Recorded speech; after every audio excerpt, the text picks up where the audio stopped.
This is CGTN, China Global Television Network.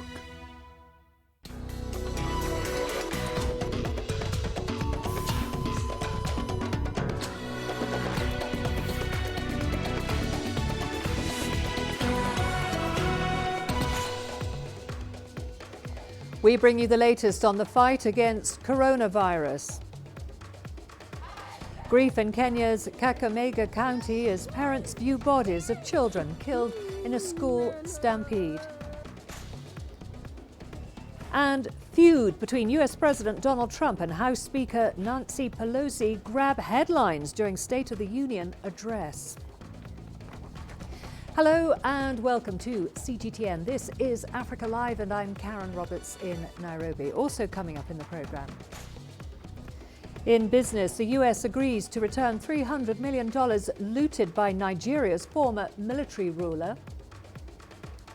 And in sports, doubts raised over Zamalek's appearance in CAF Super Cup final in Qatar.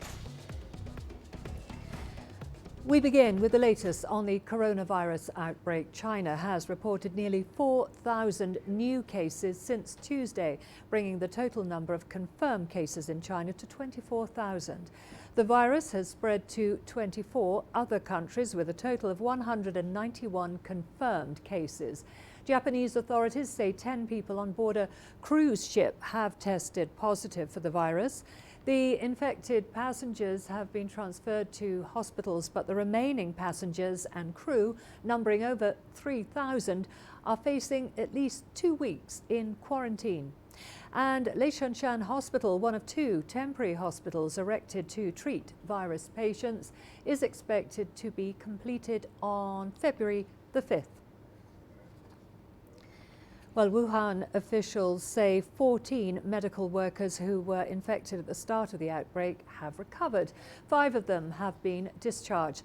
They contracted the virus while treating one infected patient at Wuhan's Shihe Hospital. Their case is said to have been used as primary evidence in confirming human-to-human transmission of the novel coronavirus.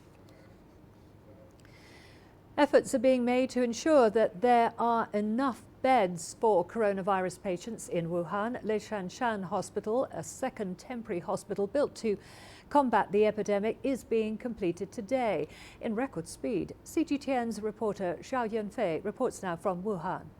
They're reaching a very critical time. In order to not to disturb the workers from constructing and competing with the hours, the construction official has rejected all the media inquiries for today, but CGTN is the only press that got special access to the construction site of Lesotho Hospital. Just a little fact about the hospital: it's 75,000 square meters and it has a capacity of 1,600 beds available. So it has a greater capacity than the newly built hospital, Huoshenshan.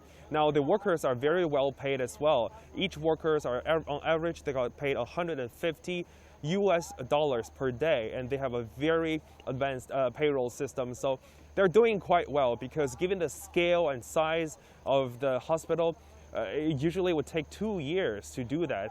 But a lot of workers told me that they're using manpower to try to make it happen in just 10 days. So incredible. And also in responding several concerns over maybe pollution concerns and infection concerns, we also speak with managers and chief engineers, and here's what they have to say. Time is so tight. The designs have changed rapidly according to both our progress and the developing epidemic. Our due date is coming soon. We are working 24 hours non-stop. Ordinary hospitals don't have functions like this, meaning there's usually a higher possibility of cross-infections taking place. But professional hospitals built for treating infections like this one have a sophisticated airflow system. Well, more temporary hospitals have been built in Wuhan. The city has taken over 11 facilities, converting them to use for coronavirus patients. A sports stadium and 2 convention centres have been transformed into modular hospitals with a total of 3,400 beds. Modular hospitals are used by the People's Liberation Army in case of major disasters. Each module is an individual medical department and has a separate function, such as surgical treatment or clinical examination. When they are put together, these modules become a mobile hospital. Under the guidance of experts, we have relocated 1,000 beds and are working on the infrastructural reconstruction of this facility, including electrical and medical systems. The medical team assigned to this hospital has arrived. Well, our reporter, Ge Yanfei, is in Wuhan. He now joins us live from there. What is the latest from Wuhan in the efforts to contain the coronavirus?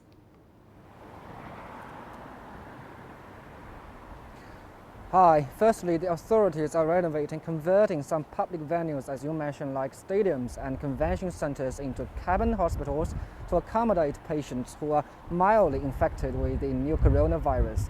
In the morning, the first cabin hospital started to hospitalize patients. And in 2 hours, another cabin hospital will begin operation. In total, there would be 11 cabin hospitals providing over 10,000 beds in the coming days. And as to those people who are suspiciously infected or have close contact with the infected persons, the city has mobilized community organizations to send them to some newly established quarantine observation stations. The move aims to cut off the transmission among communities to contain the virus spread. Back to you. Tell us a little bit more about Leshan Hospital. You said there that it should be ready in 2 hours to take patients. How ready is it? What is the position with the beds and the medical equipment there?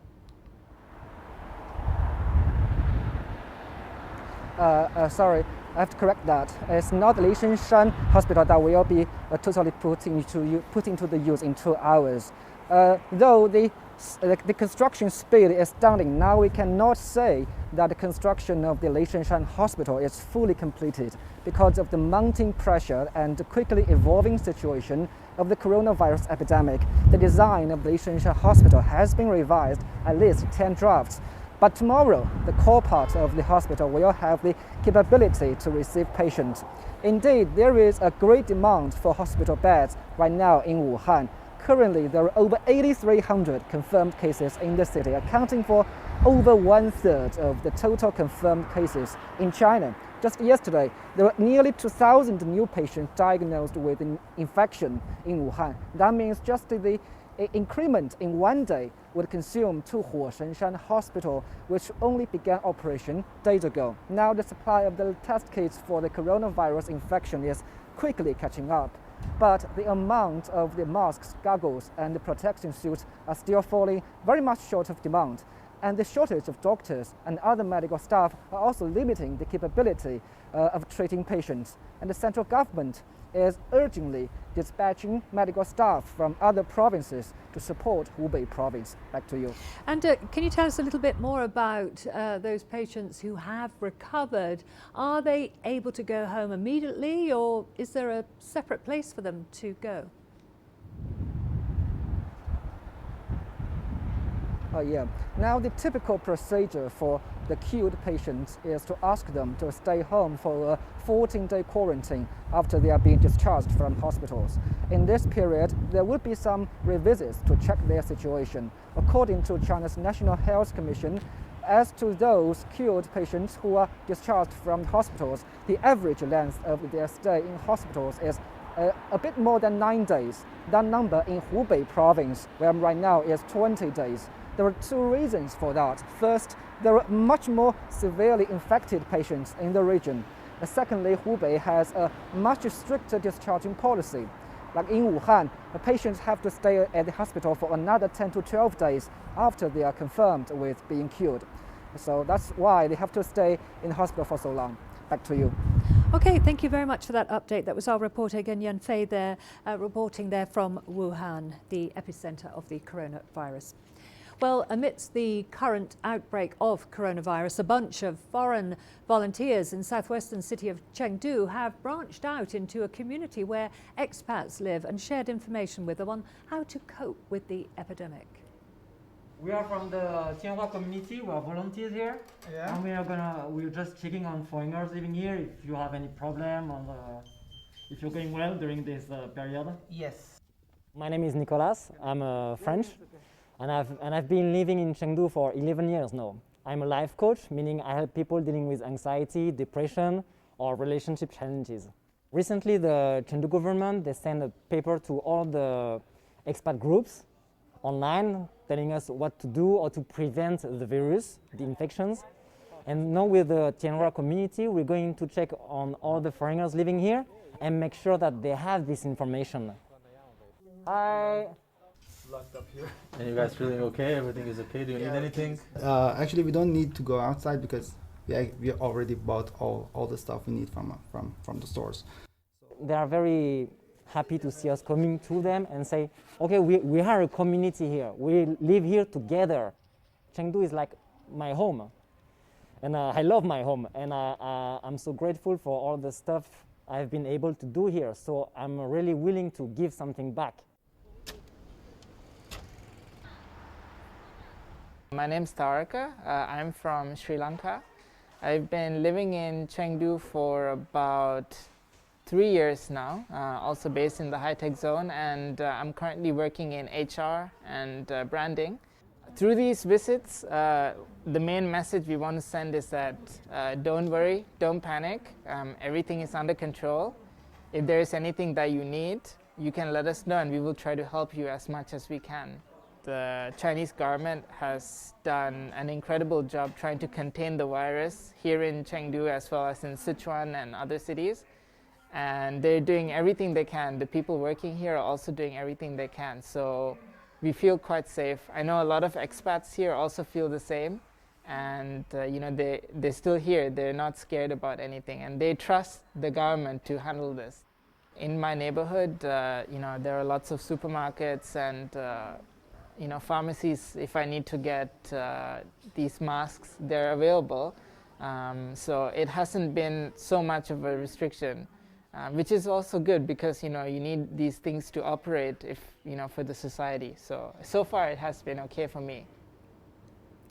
Authorities in Japan have announced that 10 people on board a cruise ship have tested positive for the new coronavirus.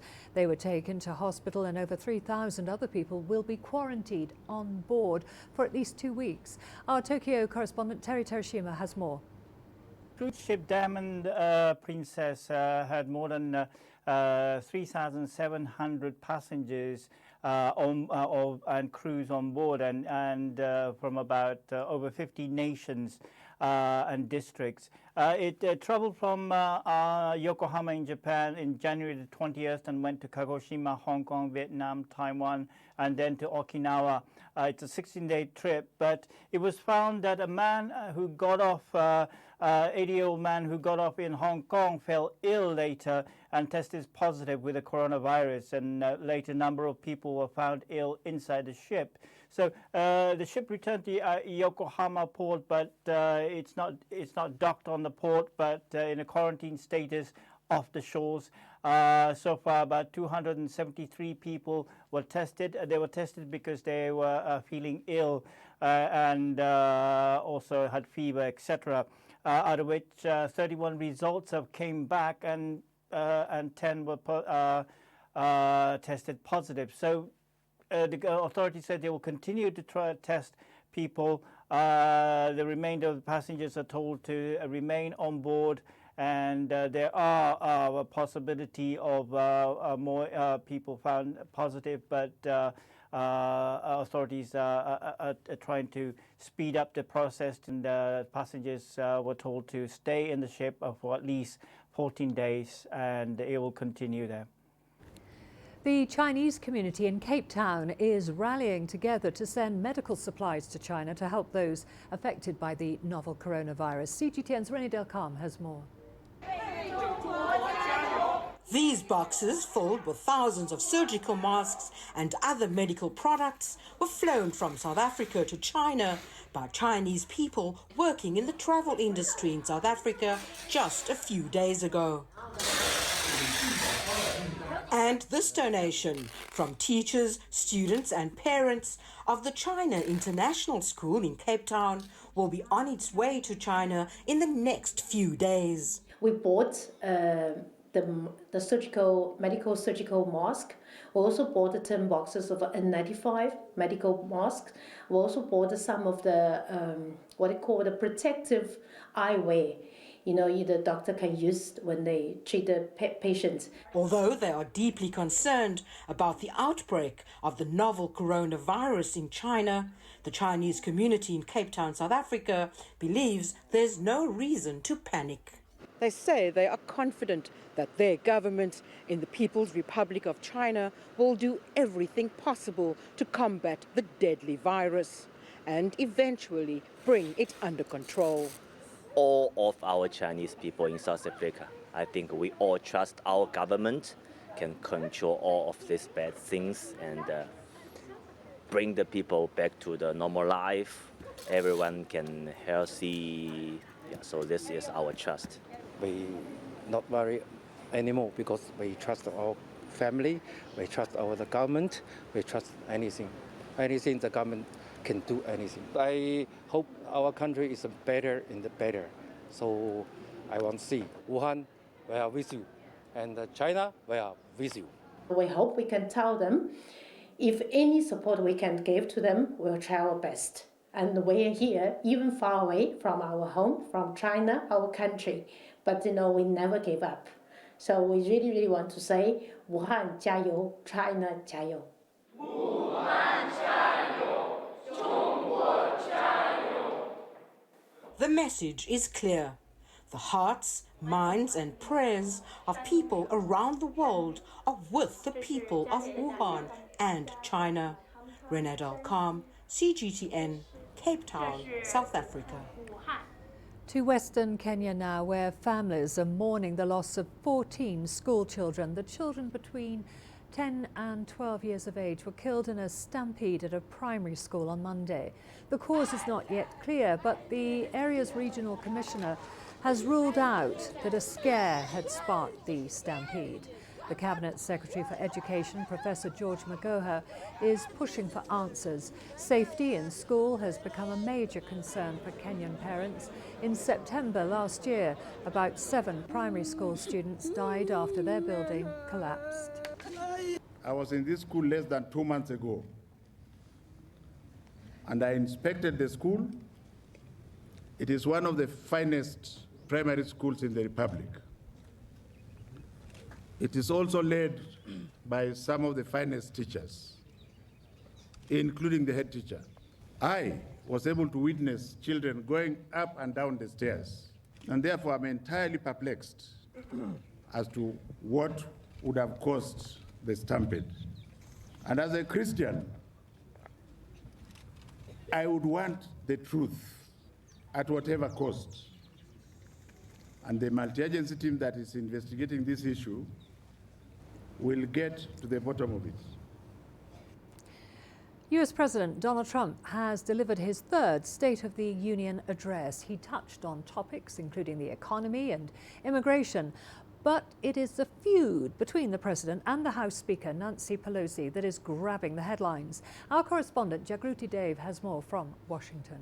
It was a really extraordinary State of the Union address, one that we've probably not seen before of its like. It was compared to a reality TV show with all of the high drama. He introduced the Venezuelan opposition leader in the chamber, and he talked a lot about the economy under his own tenure. Since my election, we have created 7 million new jobs, 5 million more than government experts projected during the previous administration.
one of the biggest supporters for the Palestinian cause and the Palestinian people.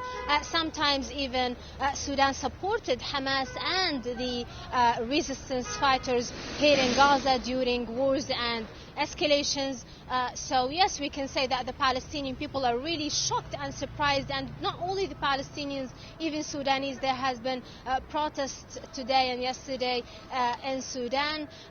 Here from my side, Saib Uriqat from the PLO said that this move is considered as a step in the back of the Palestinian people. Hamas from its side said in a statement this morning that this move does not represent the Sudanese people, and that Sudan should reconsider their decision and stay where they were at the first time when they rejected the deal of the century during the Arab League meeting. The Islamic Jihad resistance faction said also the same as Hamas, and said that this decision does not represent Sudan and the Sudanese people. The people here on the ground in Gaza had the same idea. They were surprised, shocked, and they were asking the Sudanese people to keep and to support the Palestinian people and send a message that the Sudanese people does not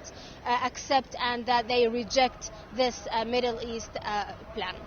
And no, the Ugandan president is also being asked by Netanyahu to open an embassy in Jerusalem. How would this impact relations between Uganda and the Palestinian side?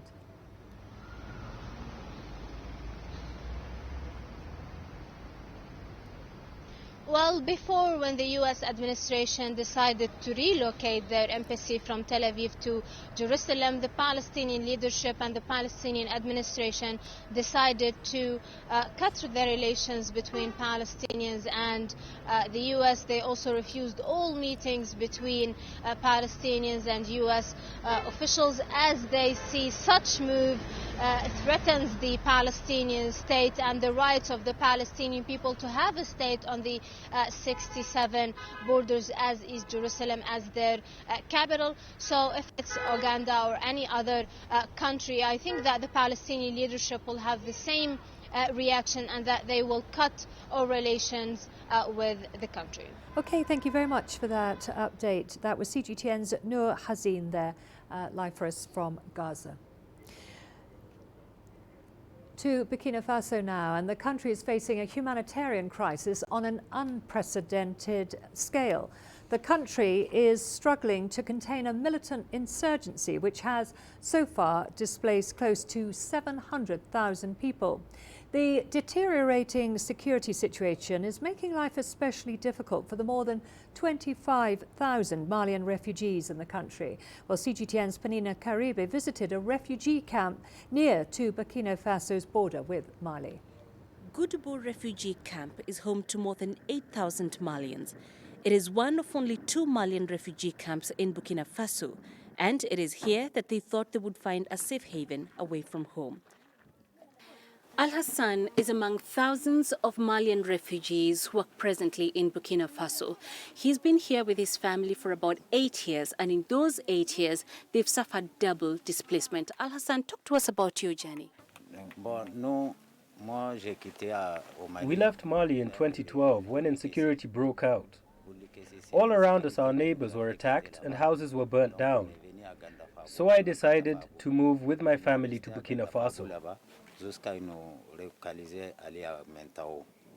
At the time, he had 3 young children, the eldest only 7 years old.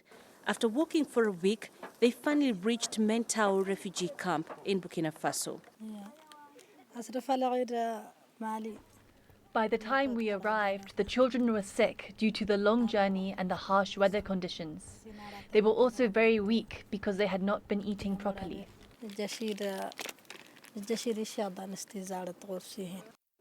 As security in Mali deteriorated, more and more Malians fled to Burkina Faso. The camp where Al-Hassan was registered, Mentao, presently hosts more than 6,000 Malian refugees. It has now become a prime target for militants and a death trap for the refugees. To be honest, it is a challenge. It's a situation because they ran away from their country because of insecurity. Now they are facing the same situation in the country of asylum, which is a terrible situation.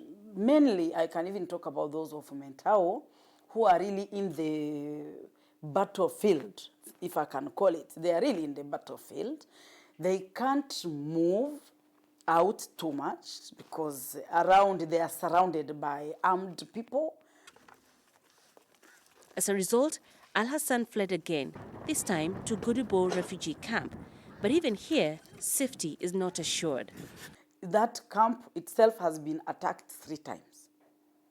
In April, in November, and in December. 3 attacks by unknown armed groups attacking the forces at the one indeed protecting the camp. Those forces are there to assure security of the refugees, and themselves have been attacked.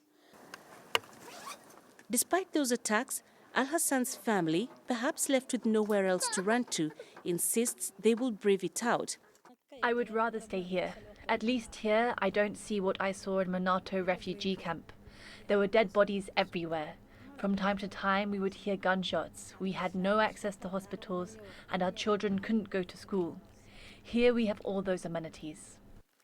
The attacks, however, have become more and more brazen. Here in Gudubo camp, aid agencies can only stay up to 2 p.m. due to insecurity.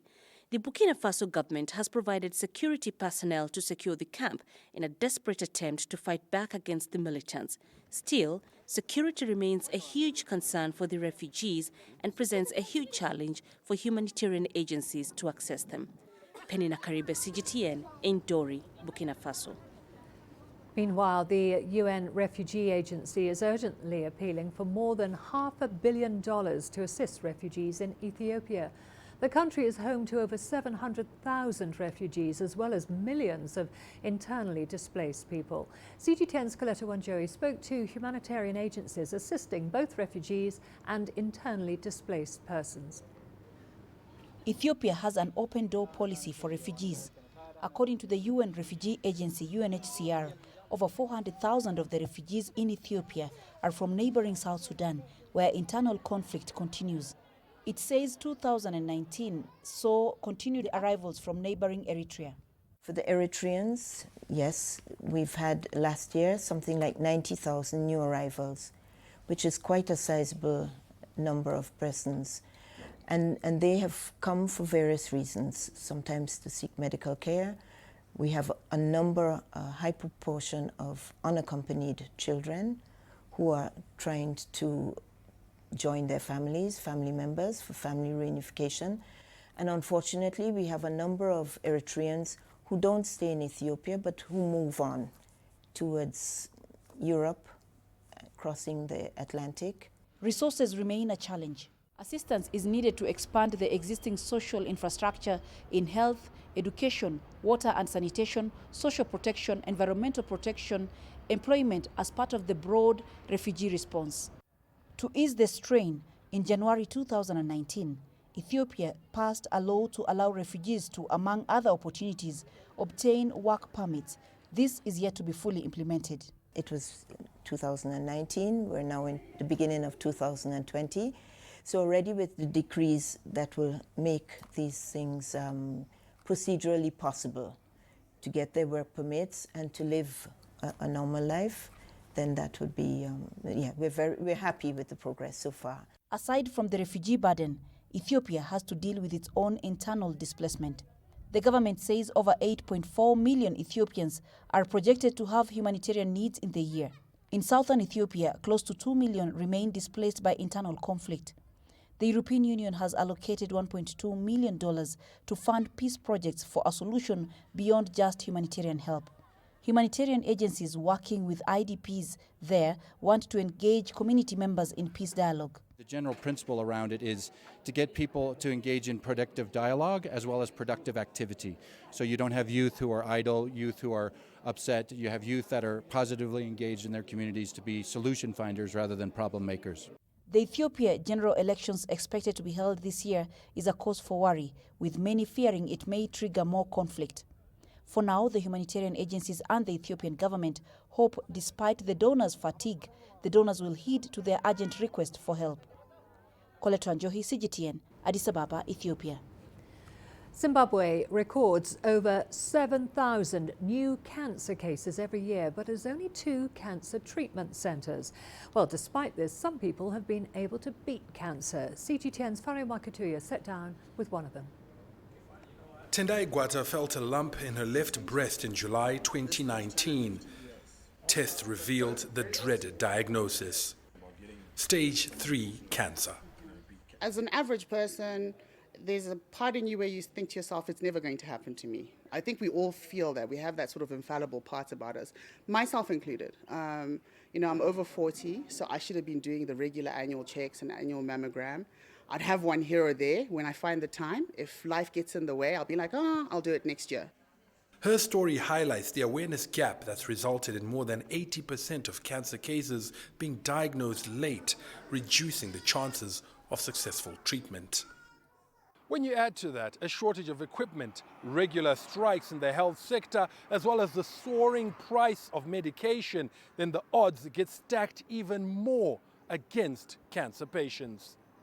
I had what's called HER2 positive breast cancer. It's one of the most aggressive. It's 20% of women get it, of the people who get breast cancer.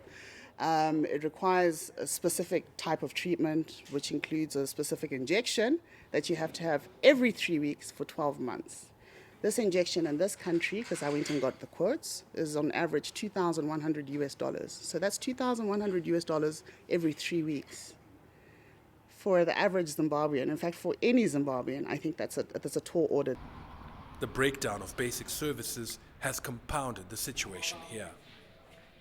Access to water, access to electricity and what have you, because you need to maintain a certain level of hygiene, a certain standard of living for you to survive, because when you're going through chemotherapy, your immune system is so low that the smallest thing can make you sick. So now imagine if you don't have clean running water.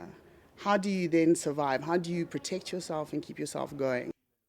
After multiple rounds of chemotherapy and surgery, Tendai has been declared cancer-free, but she's due to undergo radiation therapy in South Africa because none of the machines in Zimbabwe are functional, a scenario that means many who don't have the means to get treatment elsewhere may not get the happy ending that Tendai has had.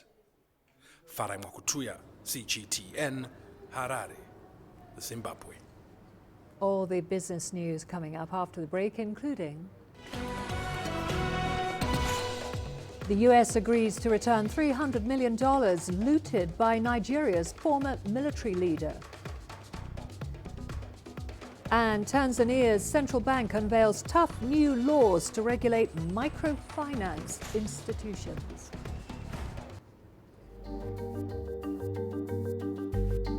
Africa Live. Find your voice.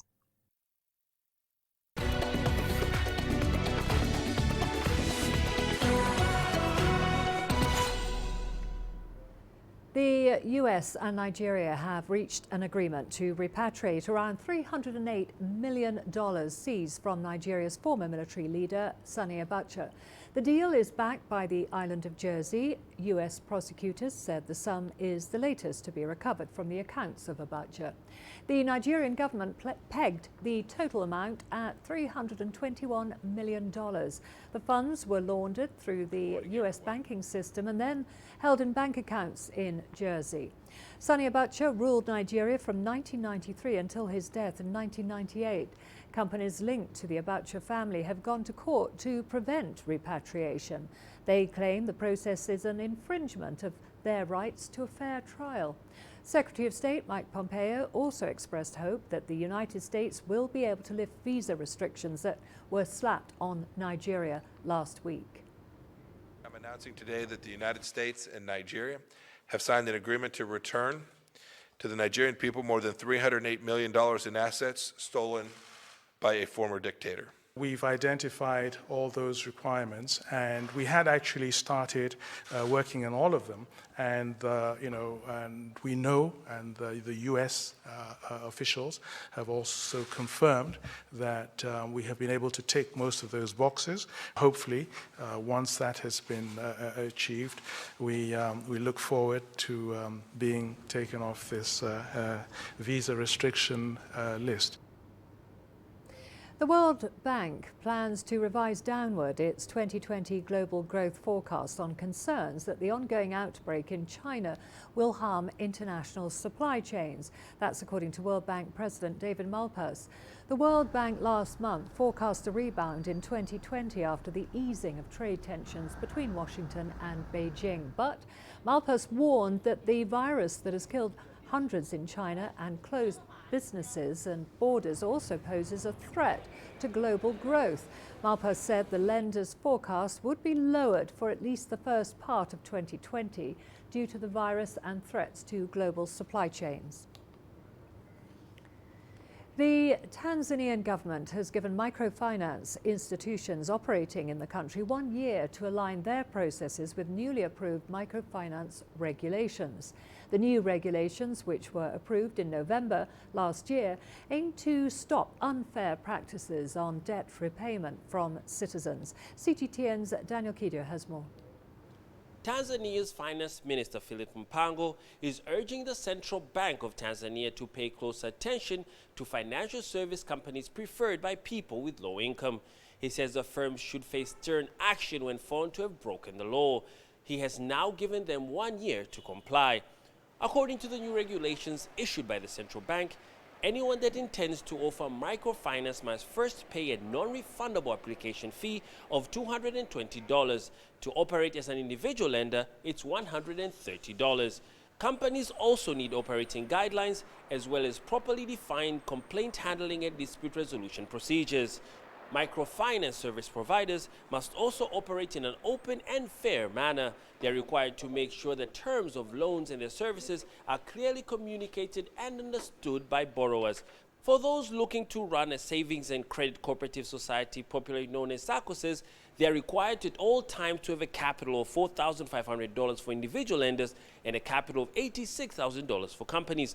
Lenders can't sell any property retained as security until at least 60 days after a payment notice is sent to a borrower who is in default. Daniel Kijo, CGTN, Dar es Salaam. All of the sports news coming up for you after the break, including doubts raised over Zamalek's appearance in CAF Super Cup final in Qatar.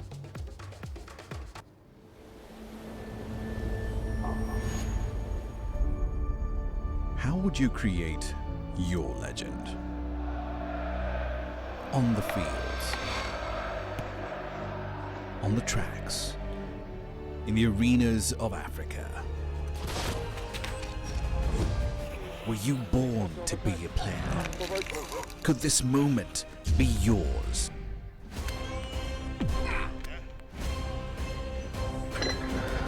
Sports Scene. Find your game.